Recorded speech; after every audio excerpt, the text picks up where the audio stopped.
100 million. 100 million. That's what we're doing. We're doubling it.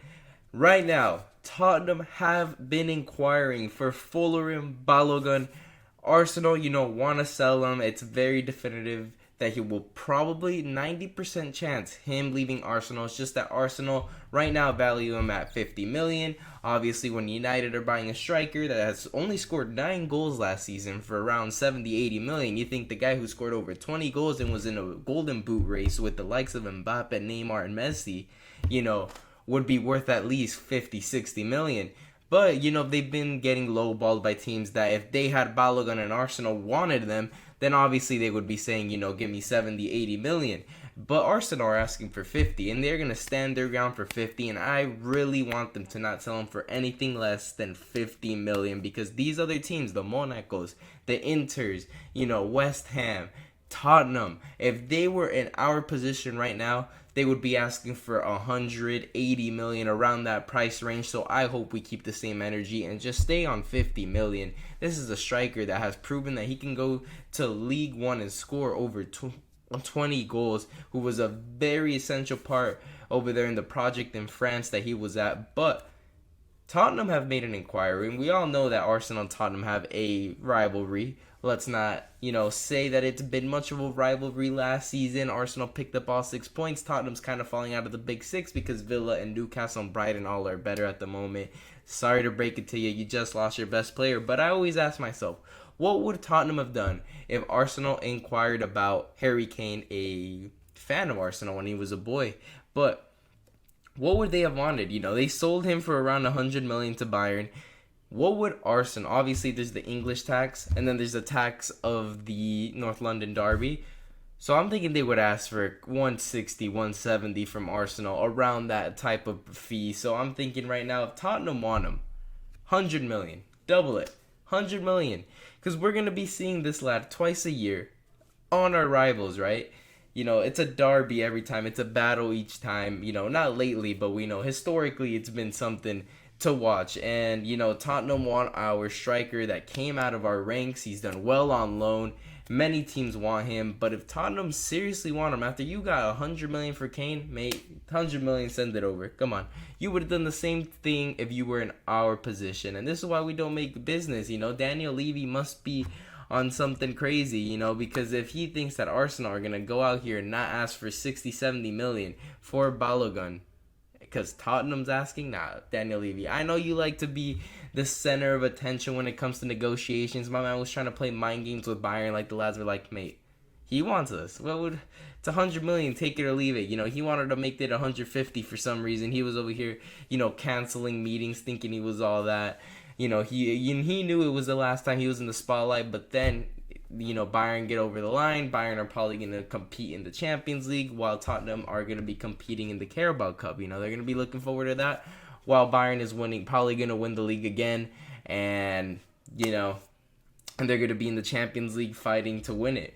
So, Balogun, is it a good fit for Tottenham? Obviously, they need a striker. They just sold their main man.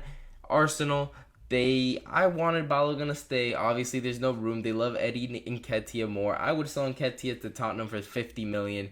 No questions asked. I'm selling Balogun at least 80. Minimum 80 to Tottenham. West Ham, you could have him for 65. Inter and Monaco, 50 million. Simple as that. Obviously, they want to lowball us because there is a bit of a label on Arsenal for selling players for very cheap. You look at all the past negotiations at the moment, Arsenal are buying high-value players and selling players for very low.